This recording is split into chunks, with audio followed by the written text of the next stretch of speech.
Salam sejahtera, guys. Welcome to another episode of podcast. My name is Adam. Again, I'm Dicky and we are from the Dive Lab podcast. Today we have someone really interesting. She's a good friend of mine, Young, an IDC staff. He owns a dive business. He have had the business for about 5 years or so now. What we're going to be talking about today is basically women in diving. So without further ado, I would like to introduce you guys to Melanie Hwa. Melanie Hwa, welcome from to Flow the Dive podcast. Center. Hello guys. Yes, my name is Melanie. Thank you for the lovely introductions. I have been running Flow Dive Center for the last 5 years. In fact, this month is our 5th anniversary. So it's nice to be here. Congratulations on your anniversary. Time flies. I've been sort of like following Mel's journey with Flow Dive Center since the beginning. 5 years is not an easy feat. You started right before COVID. Exactly. It's quite something for you. It's a big achievement, I would say. Yes. So these are the things that we want to be talking about as well, right? We want to know how is it for the dive industry that Mel is able to start just before COVID, go through the hurdle of the COVID situation. I think it was about 2 years or so of COVID. So the ups and downs, these are the things that we're going to be talking about. Yeah, why don't we start with Mel? Yes. As a scuba diver first, before we get into business Yeah. and the dive center. So Mel, would you like to tell us? How did you started in diving? I mean, what made you go into diving? Was it just a hobby or was introduced to you? If you can just a little bit background about myself. Scuba diving is actually the very first thing that I bought with my own money when I first graduated. Okay. I mean, barring all the necessary, insurance, blah, blah, blah. The first thing that I actually bought for myself, because I've always wanted to do scuba diving. Because growing up, my mom always bring me to the beach. We always do snorkeling, something that I've always wanted. So I've been diving for a good 12 years. Pretty much know how old am I. Initially, it was only just fun diving. Made it a point to go for a dive trip once a year at least. Probably about 7-8 years ago, decided to quit my job. I used to be a marketeer, quit my job, and then I thought, scuba diving, maybe there's something that I can make money off instead of just it being a hobby. Did my course, did my instructor course, and then I was freelancing for about 4 years. Doing my own students, and everything was very good. That leads up to this space being available just before COVID on August of 2019. I thought, after 4 years, everything is great. Why not challenge ourselves? So I did August of 2019, and then March 2020. We all know what happened lah. just a few months on the road, then bam. Yes, bam. Okay. Yeah, why I like scuba diving purely because I like the ocean. The encounters that I have that no one, I would say, would have the same ever encounter. Like whatever you have, the first encounter with a whale shark, or a manta ray, or even the discovery of macro creatures, on the ship, so many different things underwater, as constant adventure and discovery. And I think that's what keeps me going back to scuba diving all the time, even after 12 years of diving. I know for a fact actually that I don't think I'll ever get bored of scuba diving because it's just so many things. Something that I'm interested currently is actually to go more into tech diving. Something probably 12 years ago myself will never think about. But as you dive more and as you learn more and as you see more, your interest grows. And I think the best thing about scuba diving is there's always something for someone. Be it that whatever level you're in or whatever interest that you have, there's always something for someone. And that's why I think I can safely and confidently say I would be diving for a very long time, even whether or not I'm going to be in this industry as a career. Just for diving itself, it's something that I will do for life. But what is exactly that made you stay with diving? Because as long as you can get under the water, if you don't even see anything, that is good enough. Some people want to go and see big stuff. Some people want to dive deep. But what is it for you? What made you stay in, you said you did 12 years of diving. But what actually made you love diving so much? That constant discovery, I think that's what I said. And like you said, right? So 12 years and I'm in the industry, so I see a lot of different kinds of divers. A lot of people fall out of it. A lot of people come back after many, many years. And I see a lot of people have different motivation and drive. And I ask myself as well, right? Because as a dive pro, sometimes it gets a little bit dry. Okay. So you need to... Oh, being a CD as well, you're consistently dry, but hey, then diving. But I think for me, it's the constant discovery. Looking back, let's say 12 years ago, what I like and what I like now is also different. And that constant discovery and that constant differentiation that I can get out of diving is something that I love. And like I said, beginner divers always love to see the big stuff. Obviously, I still do. There was a period I was just into macro. The constant discovery is like treasure hunting for me. And macro is beautiful. Like there's so many things, so weird, so interesting to just stare and look at them, go about their day. I still love both. I went for wreck diving as well in Micronesia beginning of the year. Love it. Didn't think that I would like wreck so much. But like I said, there's just so many things actually. That's why I said till I'm old, if I'm able, physically and also monetarily. I think I would be doing diving still because there's just too many things. From that 12 years of being a diver before you even embark in business, right? So you did diving. It's not common for people to just do diving and then want to go for tech diving. How did that tech diving interest came to you? For me, I think it's more of a natural progression. I've seen a lot of really gung-ho divers that they climb superbly fast and they want that. For me, it's just, like I said, it's a natural progression for me. I've been doing this for 12 years. Basic diving is easy. For me, of course, constant developments and all keeps me very interested as well. I think it's also that constant change. Like I said, beginning of this year, I went to Micronesia for wreck diving. And that was like, actually, no, it's not that bad. I would love to go deeper, to explore more, because when I did Micronesia in Chuk, I was on side mount, but we were still recreational diving in the sense of the depth. We did challenge the depth a little bit, but then obviously we cannot go beyond. There were also a different group that was doing tech diving, so they went even beyond, and then they were sharing more about, what else they see. Yeah. Meeting people on trips also kind of like, make you very curious about what is the possibilities that you are actually not seeing because you're not able to yet. So I think the curiosity and also the sense of adventure that kind of drives me to want to do it. Okay. Speaking of the people that you meet in scuba diving, we have this question from one of our audience. Who actually inspired you? Who do you look up to when it comes to scuba diving? Or is there anyone in particular, Jacques Cousteau. Mel, go ahead. Actually, honestly, I don't. I'm not the kind of person that I would say idolize people. I think great for a lot of people that does. I'm the type of person that I'm very internally driven. If someone would have asked me to do tech diving last time, I'm like, you go ahead. I will not be driven because you want to do it. Everyone is doing it. But again, like I said, it was my own journey that eventually I came to this point that I feel, hey, actually I want to do it.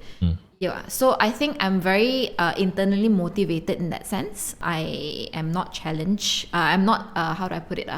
Competitive. Going back to the whole point why diving, right, is because of the sense of exploration and curiosity. My main drive was always that. So if I am curious now, okay, I would do it, But if someone forced me to do it or whatever, I might not have done it because I just don't feel interested in it. So back to the point whether if someone is, what you said, someone that I look up to. Influence, yeah. Not really. Mentors, yes, but not so much like I want to be that kind of person, but mentors are different. In the sense of, let's say if there's someone that I look up to and all, not really lah. Mentors, a million. After many years of, diving and so on, that led you to this particular business. Yes. You can, elaborate on the history of Flow and what was the drive for developing Flow Dive Center? Earlier I've mentioned was freelancing instructor for about a good 4 years. And then this space used to be a different dive center, and then I overheard that they are letting it go. So I thought, why not? Great location, PJ Palms, and then started having discussions with the management, looking for investors and whatnots, and everything fell into place. We opened up again in August of 2019. Everything was revamped, the whole space compared to before. Way cleaner. That's the vision that I wanted for Flow, to look different and comfortable for divers. We opened up 2019 of August after a huge revamp of the space. We started welcoming a lot of divers. Instructors came over, they used our facilities. It was also towards the tail end of 2019 season. So we thought, let's use this time to start building the brand. So come March 2020, we're ready to gear up. And I remember I was on Tioman actually, when the government announced, hey, everything is going to be locked down in 2 days. So I was on Tioman, I was freaking out, like what is happening? I think a lot of people were also like, what's happening, right, at that point. So I had to stop the course halfway. I told my students we'll continue after. The next day we have to make our way back. Then after that, again, COVID was a huge up and down. I can't say for sure that COVID was horrible because we had really good times during COVID. I think the first 3 months was, of course, all silent. Next following 3 months was crazy busy. We had to turn a lot of customers away because we cannot service them. Subsequently, we were also closed down again. We were always the first to close and the last to open, unfortunately. It was multiple MCOs. I lost count. MCO 2.0, 3.0, whatever. It was difficult. And then 2022, I think, year end of 2022, we opened up. But again, it's year end. But good thing is because towards the monsoon season, we are still operational. We actually go to Sabah, Sempurna to conduct our courses. And of course, we have the pool here to do our confine first. We go from there. So we push our, even though it's tail end of the season, we still have opportunity to still conduct courses and trips. And then 2023 was a stellar year. It was crazy. Everyone was busy. 2024 was good, but there was a slight drop purely because I think the borders opened up already. So a lot of people were going abroad.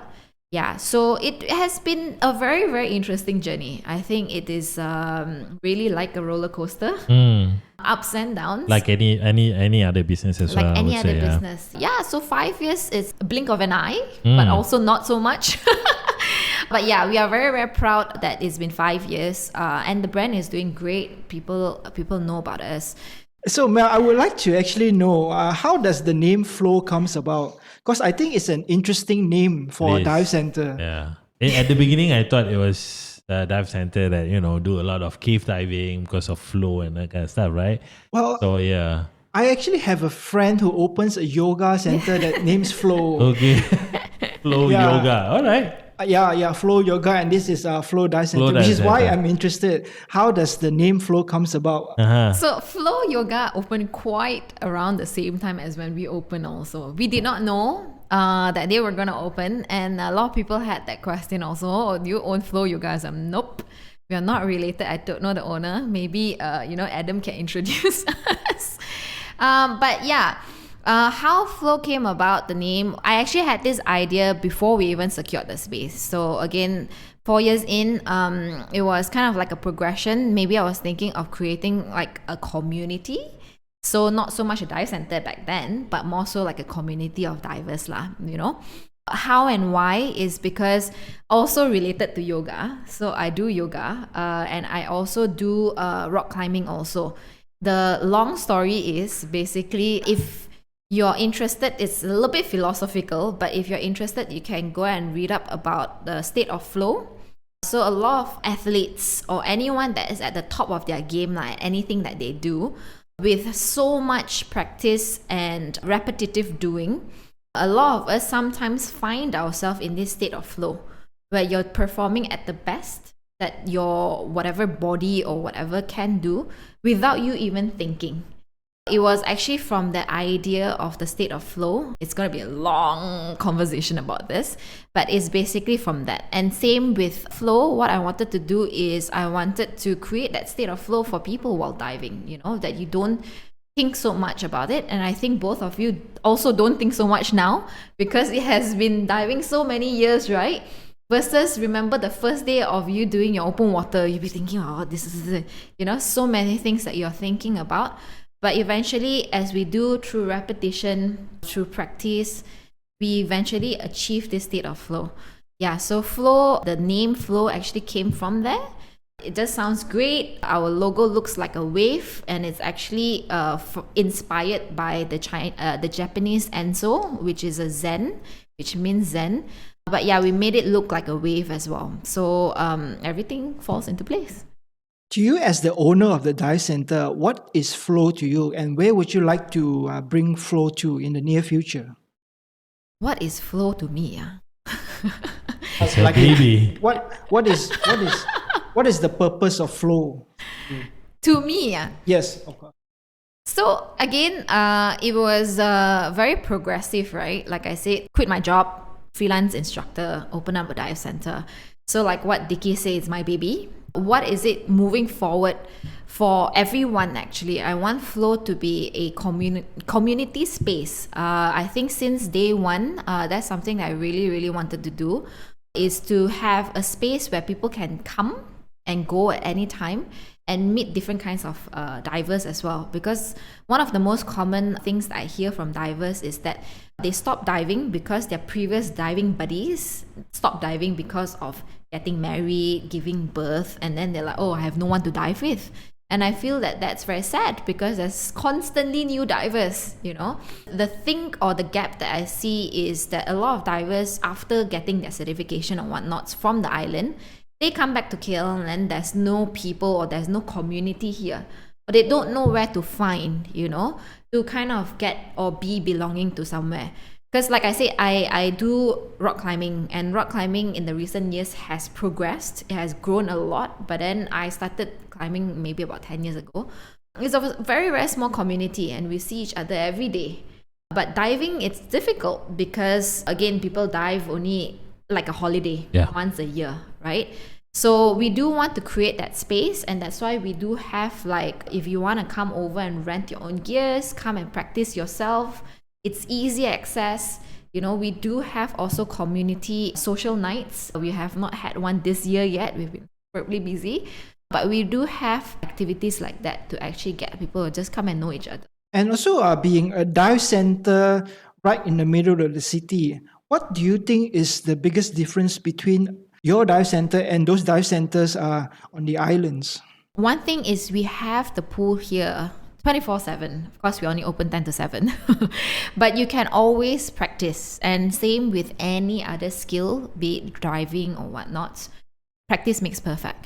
So a lot of open water students that actually dropped out because they don't practice enough. And then the following dive trip may be 6 months down the road, 1 year down the road, 5 years down the road. And then they start getting very worried and afraid. So that is something that is different, that we have the pool here for you to come and practice. On top of that, like our open water course and all, what we do is we break it down into 3 portions: theory, pool, and island. So theory and pool will actually conduct it in KL first to make sure that you have mastery of skill. So your pool session is gonna introduce you to the skills, introduce you to being underwater, get comfortable, and then only you go to the island. So with that said, you can practice until whenever our instructors say that you're comfortable to go, and then we'll go to the island. That would increase your chances of success much better.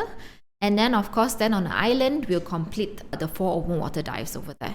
And because most of the big chunk of the course, the theory and the pool is done, on the island, your schedule is so much more free and easy. It's literally like a holiday. Exactly. You don't need to stress about studying. You know, you truly just go and dive, right? So the schedule is much more comfortable compared to an island-based dive center that we're offering.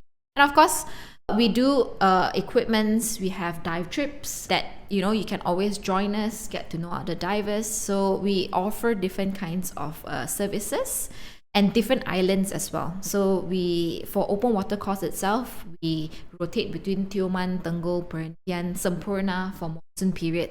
So yes, during monsoon, you can also do your open water course. So there is much more flexibility in the sense of scheduling that we have. Dive center. Right. Yeah, because a lot of times when people dive, when people learn to dive, they go out, spend 4 days, and sometimes, when you need more than 4 days, most of the times the divers need more than 4 days, right? Individually, the progress Everyone's is progress different. is different, yeah. So that's good. When you take up dive courses in a city-based dive center, you can take your time, develop, and really, have the solid knowledge experience before you go out to dive. When you're on the island, there's no pressure, it's enjoying your dive, and so on and so forth, right? Yeah, sweet. Okay, Adam, you're looking at me. Why? I'm just looking at you talking, that's all. Oh yeah, and I've also noticed that where we are at right now is actually we are at Flow Dive Center. And I've actually noticed that it's actually quite an inviting dive center. It is. As Mel mentioned, she wants to create a community. Yeah. So I reckon Place. it can be a place for just divers to come and hang out and enjoy themselves, to talk about scuba diving, or even Share not. experience, maybe. Yeah. Or maybe just to come and chit chat and have a shot or drinks or what's. We have craft beers, we have beers, we have coffee. We have we want to create a space that is very welcoming and warm, like you said. For anyone just wants to come and just share and learn. We have trips, we have so many different things that at the end of the day, diving is a leisure sport, and I want everyone to share this love that I have for diving. Okay. Yeah, it's just to create this space for it. Can I also ask? So we have genders, right? In terms of your customers or your clients, which one do you have more, the male or female? So interestingly, I think I would still say again, no proper data, just top of mind, just what I think. I put my personal opinion. I still think that compared to 12 years ago, it is still a very male-dominated industry, not just in terms of business, but also for divers in general. But in the recent years, we do see more women coming up and joining diving, taking up their licenses. And a lot of them are really, really, really adventurous, and they're up for, going in the sun, challenging themselves. More people going to tech diving as well. More people going to free diving and mermaid. So many women that are actually now more interested in this industry. When they come to you and they ask about diving, what are the common questions that they ask? Like in terms of women or women? Yeah, I mean, for example, I don't know, is it good for women? Is it scary? Is it what are the common questions do women ask when they come up? A lot of things. I think mainly number one is is the tank heavy? Can I carry it? Another thing is about menstrual cycle. This is a very, very common one that maybe we can talk a little bit more later. Yeah. There is also about, sensitivity. I think this one is more for the Muslimah community. It's a great thing that, I'm a female instructor. So a lot of the Muslimah community, they would want the female instructor also to be their teacher. So there's a lot of sensitivity, especially us in Malaysia, about boundaries. I think that's something that we can also talk about later.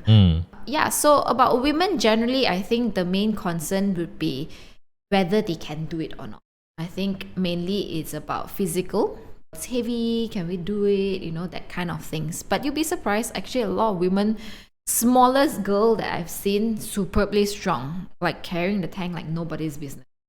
Yeah, and insisting on doing it themselves. So there are a lot of women that are very, very strong nowadays. But then again, equipment-wise, there are a lot of equipment options, right? When you talk about tanks and so on, there are small tanks you can use for smaller build individuals and stuff. I've recently read that statistically, 1/3 of scuba divers are actually female now. 1/3, okay. 1/3. So it's roughly 30 to 40%. And it's increasing every single day, as I think all three of us can see from the dive centers that we Yes. go and when we go diving, which is actually a very good sign. It is, yes. Why don't we just dwell straight into women in diving? Let's not wait any further. We can talk about this since Mel is here. Yeah. She's the perfect person to talk to, being a female scuba instructor and owner of a dive center. She's probably the perfect person to talk to when it comes to problems and also challenges that women face in scuba diving. Yeah. Mel, you did mention about the menstrual cycles. One of the most asked questions that you get Very. from them. Yes. Would you care to explain that to us?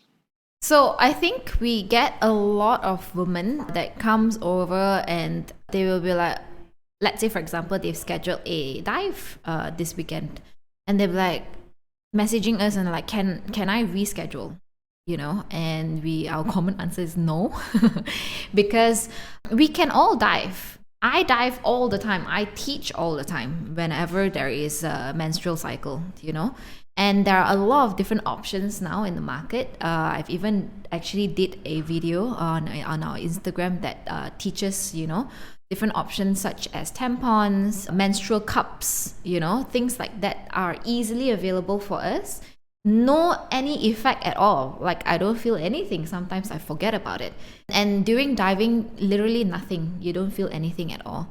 To answer the question is yes, definitely we can dive during cycle. Don't let menstrual cycle stop us. It is just a natural phenomenon that happens to women every month, and that shouldn't affect us in any manner. And same likewise for diving, it has no issues at all. So you can definitely dive. Is there any precaution that female diver can take when they are having menstrual cycle and going scuba diving? What would you advise them to do? So certain people, they would take pills to delay their menstrual cycle. That is also one of the options that we have mentioned. It's something that I personally would not recommend, because when you delay, of course you're changing the hormones of your body, and that's something that you like, especially for me, I dive every month, right? So if I'm constantly taking it, it's not going to be good in the long run. So that's why I said there are different options. For example, like tampons and menstrual cups that are easily applicable, basically, that you can easily put it on and easily changeable and safe, 100% safe for women. And like I said, on land and underwater, application of this tampons and menstrual cup has literally zero difference while you're diving, and also on land is really different. No difference at all that you feel. The only recommendation is that we need to just go to the toilet more often. Just change. It's just purely for cleanliness reasons. As with what you would do anyway, even if you're on land working, you would still change more. It's the same thing. So comes to diving, it is really no difference. Feeling also no difference. Unless if you're talking about maybe menstrual pains. Cramps. Cramps. So how do you manage that? Let's say, have you come across divers who have cramps? Yes. I mean, menstrual cramps underwater. Yes, myself also sometimes. Okay. Again, I think this is also subjective, because pain tolerance is subjective, right? So everyone is different. So there are options now that you can get, like the painkillers, especially the Panadol pink color one. That's for menstrual pains. Those are, of course, something that I wouldn't recommend if you can take it. Most of the time, it's just minor. But again, like I said, this is subjective. Everyone's pain tolerance is different. So it's a bit hard to say. But there are painkillers for this case, for that matter. At the end of the day, the woman would know their body better. You have to either resort back to the doctors to ask. But it's not that it's not doable. For example, I have a course that I have to teach, horrible pain, then I just pop a painkiller. But very rare. Usually, unless I cannot take it, then I have to do it, then I will. But it's very, very rare. So you're saying menstrual cramp is common when you have menstrual As cycle. Normal, regardless diving or not. If you have, then it's normal. It's not just because of diving you have more pains. No. Okay. It's just like your normal menstrual cycle where you already have the pain, and then you have to go diving. Then you manage it as per normal. Like maybe if you would take a painkiller, then you would take painkiller. There's no difference. Diving doesn't make it worse also. There is no difference. Yeah, diving is not a cause that makes it. Okay. Yeah. So when people say it would be dangerous when I have my menstrual cramp underwater, it's not the case. Okay, clear, done. So hopefully the girls out there, these questions will, Yes. all of this will answer your questions. You know, Dicky, prior to this podcast, I actually went and did some research in regarding to this menstrual cycle when it comes to scuba diving. Every time I read an article regarding this topic, right, surprisingly, there's this one common question that a lot of people ask. Exactly. What? Shark. Oh. So, Blood, shark, and so on. So, okay. yes. So, but Interesting. Let's go on with this. a lot of the articles did mention, maybe I can summarize it for you guys, what I found. So the residue actually does attract sharks. But in generally, humans are not their target. We are not their meals. We are not their lunch. We are not their dinner. We are not their breakfast. So obviously, they might get attracted to it. But then again, they are probably not interested in doing anything to us. Most likely, they are just going to swim away. Sharks are really shy animals. I mean, most sharks are shy animals in compare to what we see in television. So you're saying it's like us humans. So when we go to a restaurant, if you smell something good, it's what we like to eat, and then we go for it. But if it's not something that we don't like, then we just sway off from the restaurant. Same thing goes to the sharks, exactly. maybe. So from that smell, say, this is not seal, this is not my food, so no, I'm good. Yeah. Right? Okay, Yeah. cool. So- They might get curious, they might come and have a look, but then in the end, again, actually, I would say 99% of the time, nothing will happen. So They're just curious. From what I know, also again, my little knowledge, I'm not a scientist or anything. When we're in the water, it actually doesn't leak out because there is pressure. It's only when you're above and there's gravity, right? So maybe the residue you're talking about is maybe there is leaked out, maybe. But that compared to the water in the ocean is nothing. It's really literally a needle in a haystack. Yeah. So far, I've been diving a lot of sharks. During menstrual, I'm still alive. Don't worry. But then again, it's not like the shark is everywhere in the sea. So Yeah. there's only areas where you will find sharks. Yeah. Some areas you don't. So Mel did mention that a lot of girls are actually concerned about their limitation when it comes to physiology. For instance, their physical attributes. Like they're worried about whether they are able to carry tanks or not. And not only physically, but also mentally. Scuba diving is not a hobby that is straightforward, I would say. I mean, obviously, because you need to take courses and you need to, experience, you need to dive often in order to be good at it. So it does take mental and physical toughness when it comes to that. Mel, what do you think about this in terms of for women? Like I said earlier, I think nowadays a lot of women are much stronger, both mentally and physically. Like myself, I do rock climbing as well. A lot of women are now physically exercising more also compared to, let's say, 40 years. A lot more women are housewives, Nowadays, people are a little bit more adventurous. They do much more sports and activities. So physically, I think women are getting stronger. And also mentally as well. You'll be surprised that I have met actually more women that are physically and more mentally tougher than men at times. woohoo! Like you said, the mental resilience, of doing this, exploring a whole new world, taking the course. Of course, you need some toughness, mentally also to go through it. To get used to something that is a totally different environment, We've been breathing on land for the last, 20, 30 years, right? And then suddenly now learning something new, breathing again underwater is totally different. Some women, like I said, even much more stronger, much more resilient than men in the sense of challenging themselves. Of course, everyone is scared, men and women alike, both are the same.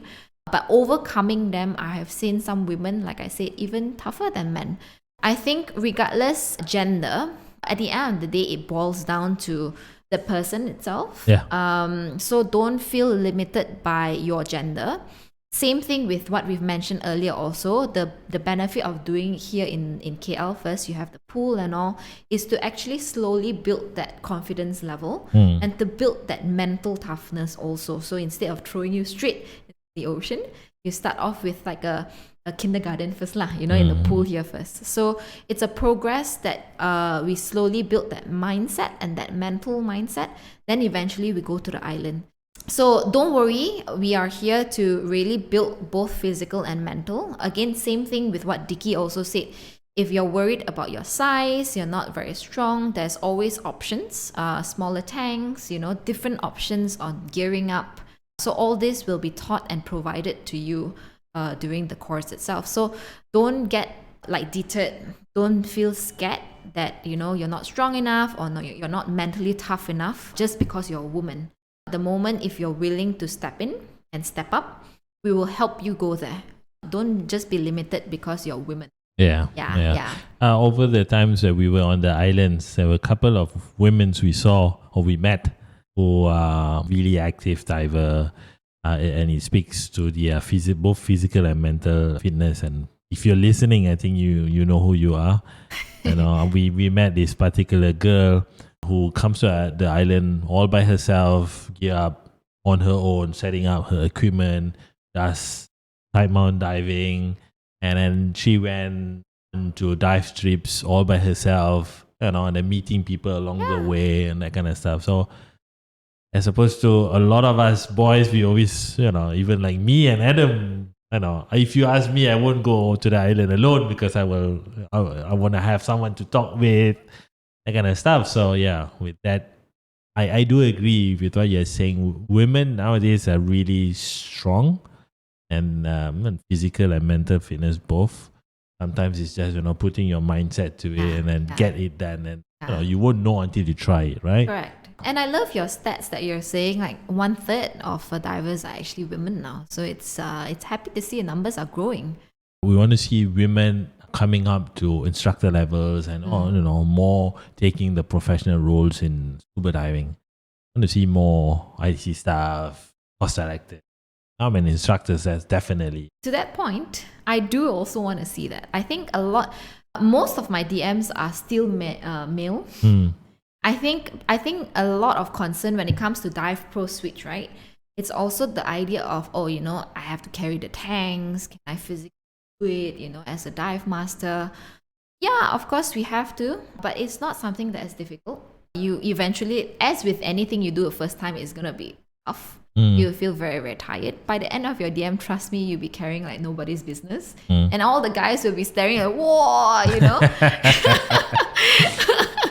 And it's very normal. So our body adapts and our body actually builds itself up. Yeah. For dive pros, again, men and women, I think there's pros and cons when it comes to both, different roles. And in fact, like I love working with, of course, both sex or both genders for instructors are great. But I love working with women instructors sometimes because it's a very different approach that they take when it comes to let's say difficult students or students that have issues. Certain people are a little bit more nurturing. They'll take more time to maybe explain it in a different way. Not to say men doesn't, but it's interesting to see women's approach as well. There is no better gender. I think both are just different and both has pros and cons that we can utilize. We can work with and make do with the pros and cons. So speaking about pros and cons, would you guys like to hear what I found? Yeah.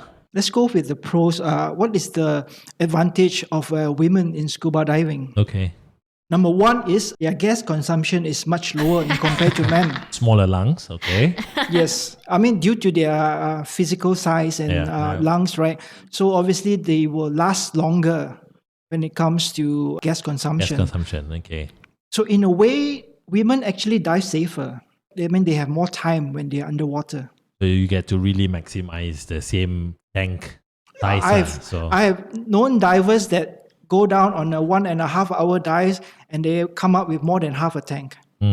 It's common. It's quite common actually for female divers. For us men, if we come out in 50 bars, we are good. But women, It's always More good than to half a have tank. woman as your buddy. Exactly. Okay. You know you have a lot of gas gas reserves. Yes, exactly. Okay. It's like side mount, but Yes. Okay, number 2. Uh-huh. They are better when it comes to buoyancy. It's Okay. because of the fat distribution in their body. Right. Their trim are usually better when it comes Oh, when yes, it comes that's for to sure, yeah. Yes. So I mean, being an instructor, both of you both probably noticed that also. The, Yeah, the very difference true. That's very true, between yeah. men and women. Yeah. Women are generally more buoyant than men. So they are actually easier when it comes to buoyancy Yes. and training and getting to the right level of buoyancy to become a good diver. Yep. So both of you agree with that as Yeah, well? yeah, true to Yes. experience. Yes, yeah. Okay, and then the third one is, of course, females are more safe conscious. They are more detail oriented when it comes to scuba diving. Men will just grab a tank and jump down to the water without deal with it when having it a second comes. thought. Yeah, I always but, have the woman buddy. yeah, and women are actually a bit more detail oriented, so they will check before they actually jump into the water. They micromanage all the time, yes. Don't say that, Vicky. I mean, It's a good thing. I'm not saying anything. It's a positive back. yeah. So these are some of the advantage of women when it comes to scuba diving. But of course, there are some disadvantages also which we are still discussing. One of it is, what do you think it's dangerous for women when it comes to scuba diving in comparison to men? Honestly, I think gender doesn't play a role at all. Honestly, personally, I think a lot of people do ask that. Like, is it dangerous, especially for women? I feel it's exactly the same kind of dangers that we are exposed to for men and women. There's no specific danger for women. Likewise, if you're properly trained, if you know your theory properly, you know your knowledge properly, both men and women, it's exactly the same, I think. Men or women, the same. Good to hear you're saying that, women is a little bit more safety conscious. Technically, maybe it's less dangerous for women in diving than men. I don't know. Yeah. Men are dangerous because we ask for it ourselves. Yeah. Thrill seekers. Another thing that I found out that one of the problems and one of the issues that women have when it comes to scuba diving is equipments, especially when it comes to attire. The most common one right now, according to a lot of the polls and a lot of survey, is wetsuits. There are already a lot of manufacturers or brands that is coming out with women's cutting for wetsuits.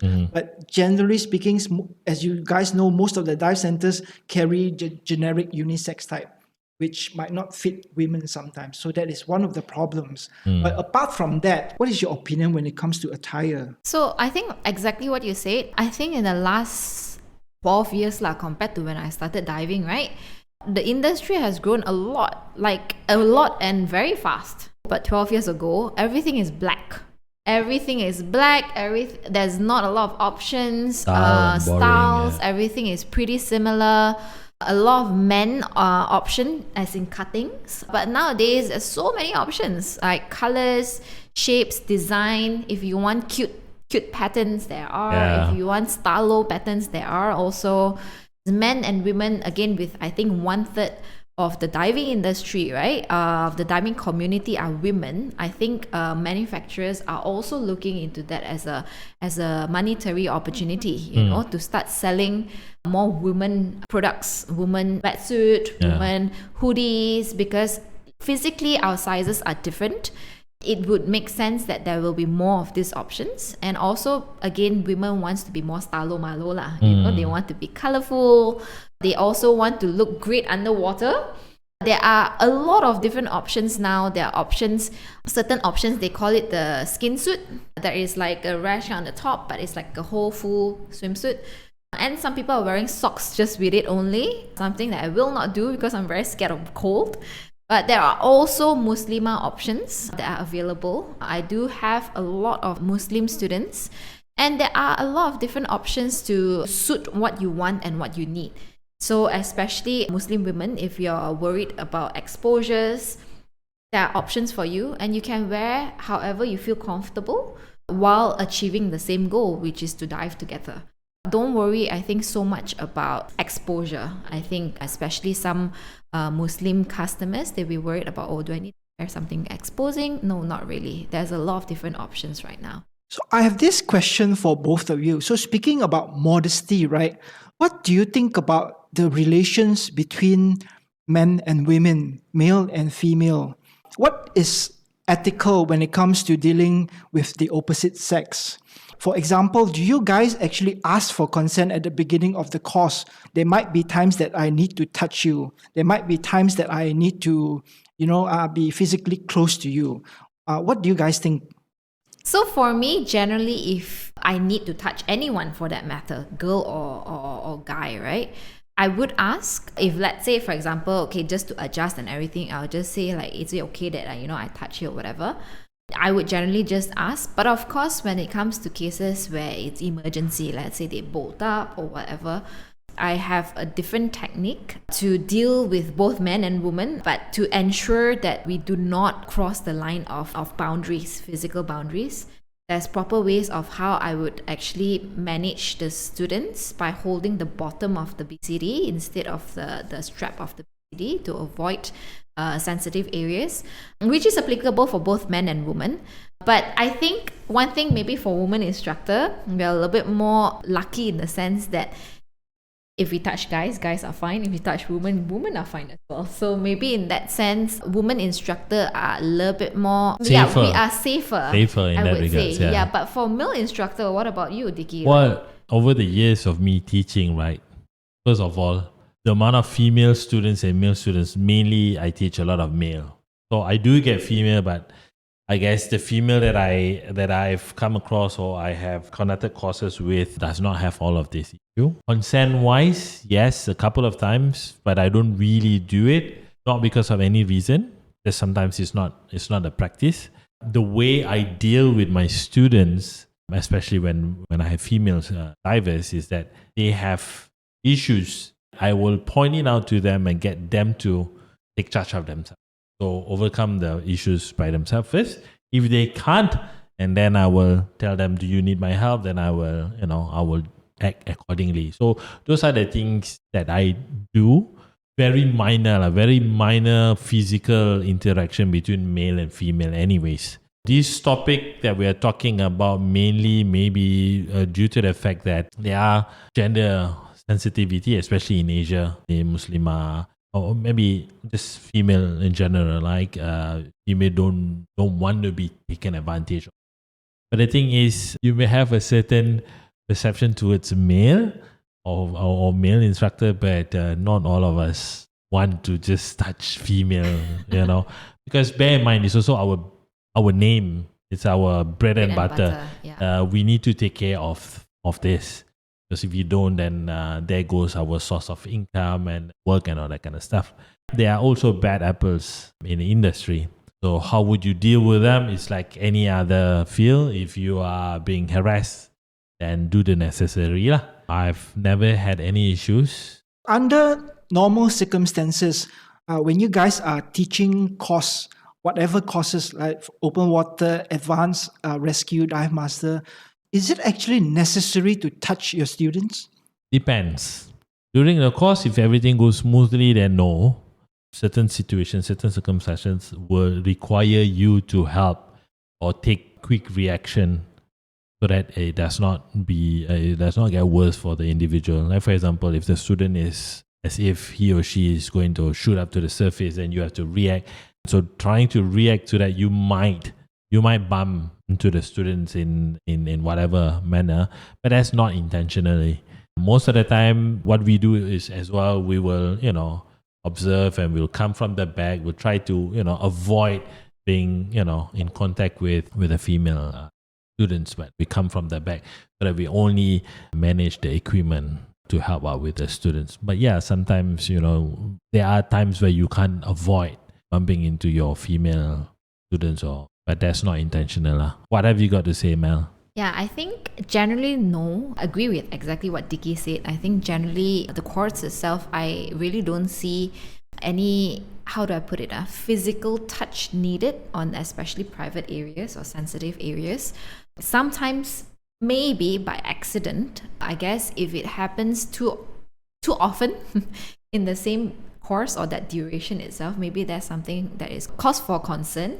But I guess it's subjective for different situations. It's very, very hard to say because it's not just the instructor, but it's also the students that we get.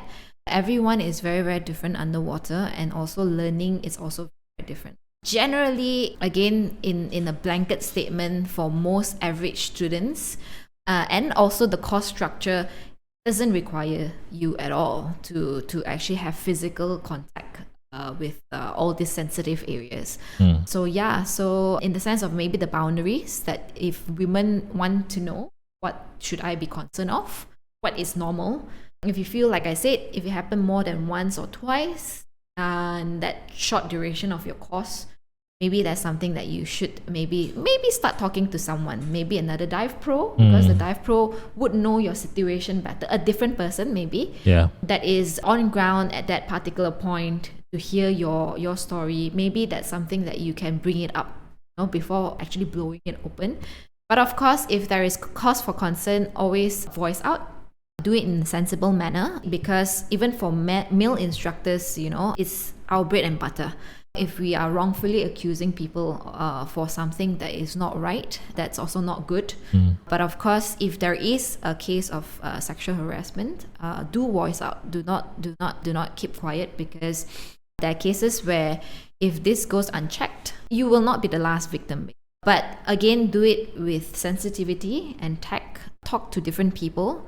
Even talk to the different schools. We are very, very particular about cases and issues like this. So proper investigation and discussion will be brought up. What really is the boundary? Once or twice, I guess, depends on the understandable. Again, like I said, depends. But if it's more and that's something that you feel very uncomfortable about, talk to someone. Talk to a different instructor, talk to a female instructor, have a second opinion, but do it with tact, do it with sensitivity. Don't feel that you can't talk about it. Don't feel that you should keep quiet about it. Like I say, all I'm asking is just do it with tact. Both of you, as scuba mentor, how do you teach your dive pro candidates when it comes to dealing with the opposite sex? In the IDC program, on the courses that we do to bring dive masters, or in the pro level, right? We always bring up this matter of being professionalism and safe from harm.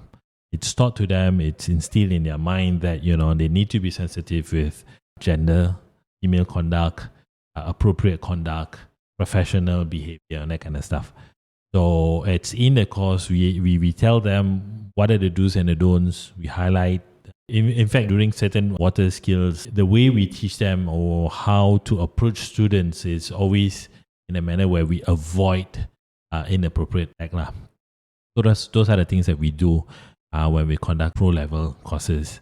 You have a different way of... Same, I guess. 100% exactly the same. First things first, I think whenever we start someone on their dive pro level is to bring them into the manual and to talk about, proper conduct and all with women and child. Same with my dive pros also, I always do that. Specifically, there's one tip, maybe anyone, I think women and men, I practice it too for both my women and men students in how I contact my students. Like I said, I think Adam earlier has mentioned, do I ask for consent? Yes, of course, not all the time you can, where cases where it's an emergency case. Quick thinking is something all dive pros should have the ability to. But if the situation calls for it, of course, you have got to do what you got to do. This is very rare. I think multiple layers should be avoided before even go into full-blown panics. So all these are very, very rare situations. But of course, when it calls for it, it is what it is. Bear in mind, there will be physical contact in diving, but it's very minimal. Not only that, you will avoid certain areas. But most of the time during dive courses, you will maybe, do fist bump, shake hand, or high five, that kind of stuff. So those are the typical physical contact they will get between instructors and students. The dive agencies, we have so many dive agencies, they take this matter very seriously. If an instructor or any dive professional were to get a written report for their misconduct, then so it's going to be investigated. And, as a dive instructor, I wouldn't want that. So So the easiest way is do your proper research. Do proper research. Again, nowadays, I think it's quite easy to do your research. Reviews are everywhere now. Yeah, I mean, some reviews, be aware there are cases where, of course, reviews are not entirely true. But again, a lot of different resources. Be smart about it. Do proper reviews about the dive center that you're going to engage. Don't make your basis of choice monetary. Not all cheap things are the best things. Again, if you're really, really uncomfortable and you're really, really scared, again, there's also dive centers that are run by women with women instructors. You can specifically also ask for that. Entirely up to you. But again, like Dicky said, it's not everyone. It's maybe a few bad apples here and there. On that note, the industry requires a lot of female dive pros. So you want to promote females divers to come up to become dive professional, dive master, instructor, and so on and so forth. So it's about time for the female to come into diving and become a business owners and dive professional. Definitely. So yeah. I can see this. This is quite a sensitive and heavy topic, right? Oh yes, it is. Yes. It is. Why don't we? Hey guys, thank you so much for watching part 1 of this podcast. Kindly do go to our main page at the episode list to look for part 2. If you can't find it, it's probably going to be out in a few days. So kindly do subscribe to get notification of our latest content. Do stay tuned. Here's a preview of the next episode. Therapist was asking me, aren't you sad that you have to, if that's my cost, I would pay it. What is your take when it comes to peeing in your wetsuit? This is a question from our viewers as well. Okay. Breast implant. Guys are just stupid. That's what I was about to say. What you said earlier, right? As an instructor, I always split couples of family members. Even if I have a family members or parents and children, right, I will separate them.